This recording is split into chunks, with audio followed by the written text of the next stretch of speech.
हिंदुओं के विरोध और पतन का काम जो गजनी से लेकर औरंगजेब तक नहीं कर पाए, उस काम को पूरा करने की सुपारी लगता है INDIA गठबंधन ने ले लिया है, क्योंकि इन्हीं के गुट के एक साथी ने सनातन धर्म को समाप्त करने का ऐलान कर दिया है। जी हाँ, बात हो रही है तमिलनाडु के CM और INDIA गठबंधन के साथी MK स्टालिन के बेटे उदयनिधि स्टालिन की। इसके हिसाब से सनातन धर्म डेंगू मलेरिया जैसा है जिसे पूरी तरह खत्म कर देना चाहिए। लेकिन शायद ये बेचारा ये बात अपनी माँ को नहीं समझा पाया, क्योंकि वो तो उसी डेंगू मलेरिया के चक्कर काटने तमिलनाडु, आंध्र प्रदेश और केरल के मंदिरों में जाया करती है। यही नहीं, आए दिन लाखों रुपए के सोना जवाहरात दान में देने के लिए खबरों में बनी रहती हैं। और पिता MK स्टालिन खुद तमिलनाडु में मंदिर सलाहकार समिति के अध्यक्ष हैं। लेकिन कहा जाता है ना, बेटा पिता पर जाता है। पिता स्टालिन भी मंदिरों को तोड़ने के लिए सुर्खियों में बने रहते हैं। पिछले साल MK स्टालिन ने सुबह के चंद घंटों में एक साथ 7 मंदिरों को तोड़वा डाला था। तो बेटा जब ऐसे बयान देता है तो आप समझ सकते हैं कि किस पेड़ का फल है। लेकिन मंदिरों का विरोध करने वाले ये लोग कैसे मंदिरों से ही पैसा कमाते हैं। तमिलनाडु की पर्यटन वेबसाइट पर भी सनातन, तमिलनाडु का ये आधुनिक औरंगजेब अगर सच में सनातन धर्म को समाप्त करना चाहता है तो फिर इसकी सरकार के ही अधीन चलने वाली पर्यटन की वेबसाइट के कवर फोटो में मंदिर क्यों लगा है। ये वेबसाइट महाबलीपुरम और बृहदेश्वर मंदिर के वीडियोज से भरी क्यों है। मंदिर से चाहे नफरत करते हो, लेकिन पर्यटन से पैदा होने वाले राजस्व का अधिकतर हिस्सा इन सनातन मंदिरों के कारण ही आता है।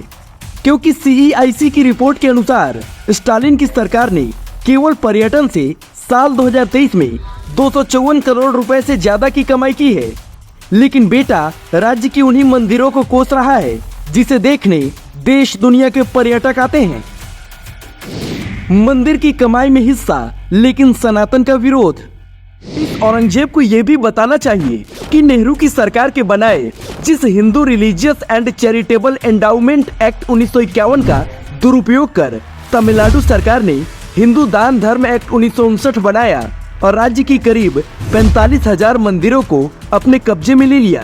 कब्जे में लेने के बाद इन मंदिरों में आने वाले चढ़ावे के पैसे का क्या हो रहा होगा उसको भगवान ही जाने।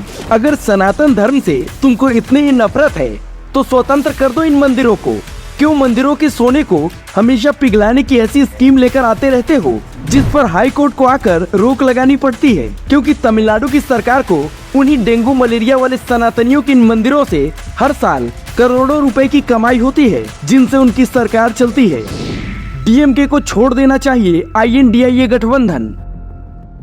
अगर ये आधुनिक औरंगजेब सच में सनातन धर्म को खत्म करना चाहता है तो इसे सबसे पहले तो INDIA गठबंधन का साथ छोड़ना पड़ेगा, क्योंकि इस गठबंधन में शामिल नेता खुद वोटों के चक्कर में मंदिरों के चक्कर काट रहे हैं।